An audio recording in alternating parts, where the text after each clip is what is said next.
Običajno grem vsak ponedeljek optimistično v nov delovni teden, tokrat pa ni čisto tako. Cel kup težav se mi je nabralo. Včeraj sem jih malo mislil rešiti na ta način, da bom šel teč. Sem tudi v enem videu rekel, da bom šel, pa pol nisem šel. Sem nekaj delal, no.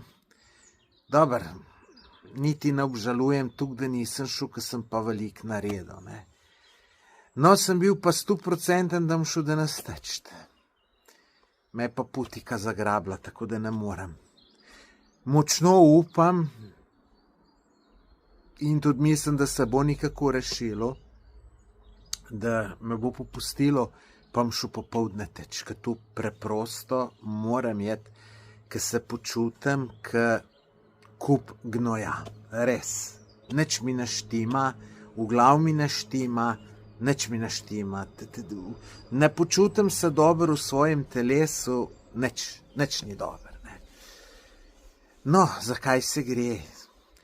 Kar nekaj, ene par problemčkov se mi je nakopalo, kar se posla tiče, ker jih moram reševati, pa sem živčen za to.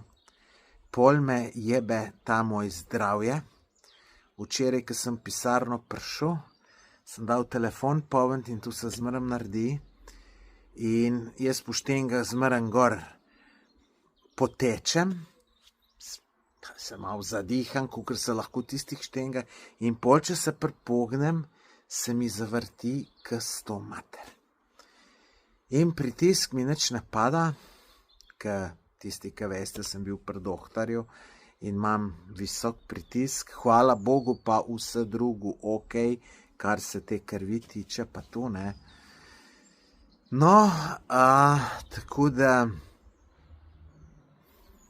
ja, me še te stvari skrbijo.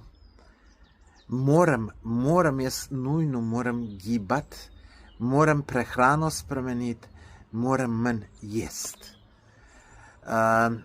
Prejšnji teden sem mu na podcastu gosta Ladislava Troho in mi nekaj pametnega povedal glede prehrane, ne, da on je bolj presnojedec in prav, kako se zdaj dobro počuti.